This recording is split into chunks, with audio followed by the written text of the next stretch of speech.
Have you ever wondered how many chapters are there in IIT JEE syllabus? So let me tell you, it's more than 60. It's more than 60, and it takes around 2 years, 11 or 12, to complete the whole portion in any coaching institute. But have you ever thought that can you revise? Is it possible? Let me frame it in this way. Is it possible to revise whole IIT JEE syllabus in one fortnight, or better say in 1 week? You might be thinking ये तो पागल है, क्या बोल रहा है ये, जो 2 साल में पढ़ते हैं वो हम एक हफ्ते या 15 दिन में कैसे रिवाइज कर सकते हैं? If you are thinking that, then you are wrong my dear friend. Yes, you can revise whole IIT JEE syllabus even in 15 days with my strategy, with the secret of this book. Yeah, this is a black book, this is my secret. With this secret you can revise whole IIT JEE syllabus even in 15 days, or you can revise each chapters in as small as, let's say, half hour or 1 hour. So do you, if you want to know the secret of this black book, then check out the full video.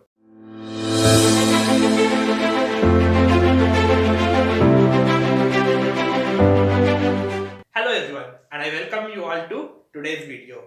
अभी तक आप सब काफी curious होंगे कि क्या है इस ब्लैक बुक के अंदर। So let me break your curiosity and let me answer it very straightforward way. It's nothing, no such secret. This black book is my diary, my personal diary when I was preparing for IIT JEE 3 years back.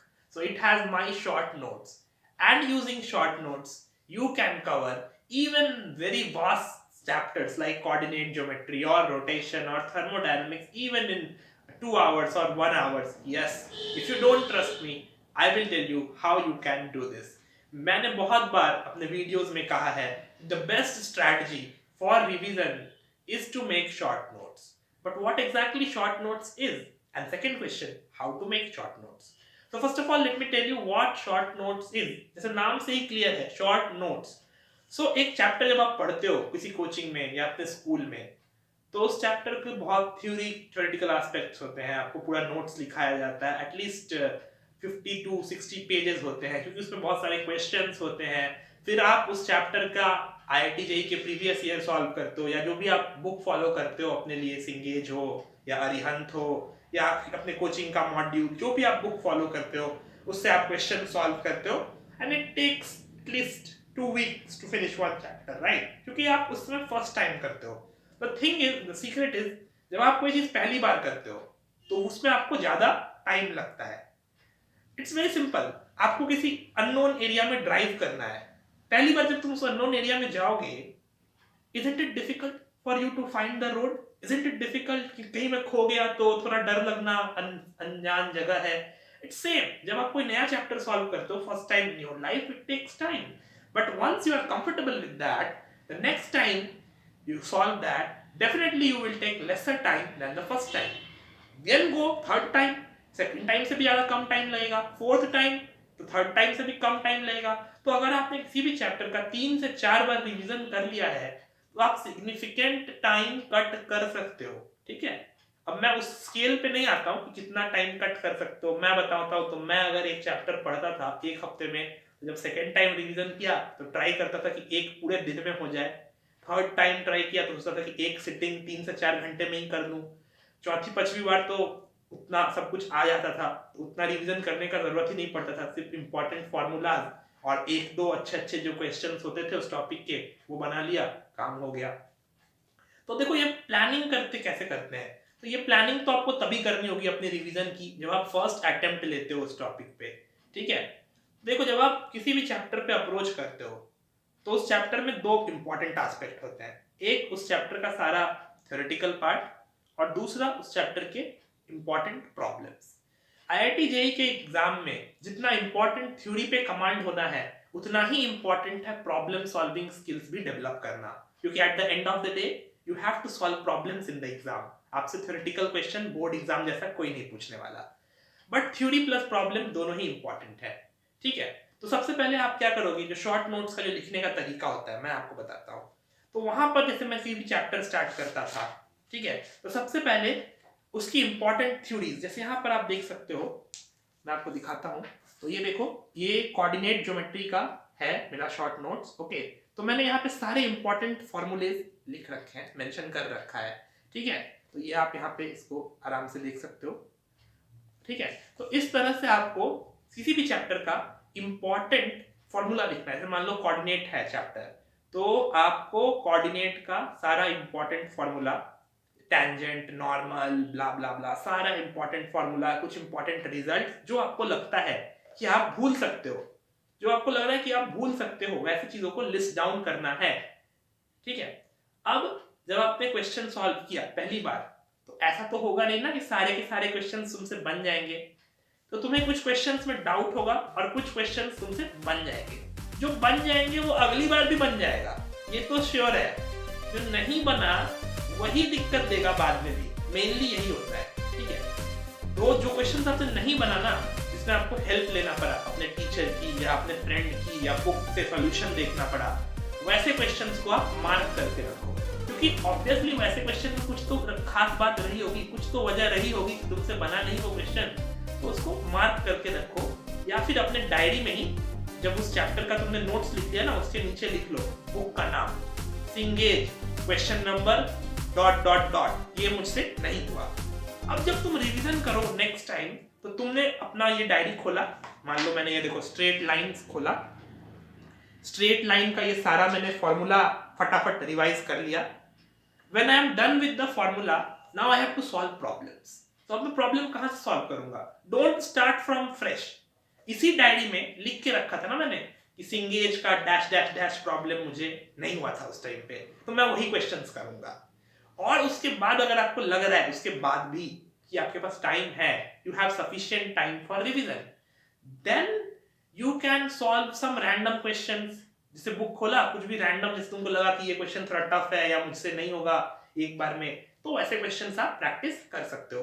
Otherwise the best way और the best problems to solve for revision is IIT JEE previous year question, क्योंकि actual exam तो IIT JEE का ही आपको देना है ना, तो उसके प्रीवियस ईयर से जितने आप फेमिलियर होगे उतना आपको फायदा होगा। ठीक है, अब देखो शॉर्ट नोट्स के बारे में एक और इंपॉर्टेंट पॉइंट है कि short note should be short, it shouldn't be मतलब बहुत बड़ा नहीं। जैसे इनऑर्गेनिक, ऑर्गेनिक के बहुत सारे चैप्टर्स होते हैं, इसमें तुमको लग रहा होगा कि बहुत सारी चीजें ही इंपॉर्टेंट है, बहुत सारा नोट्स हो चुका है।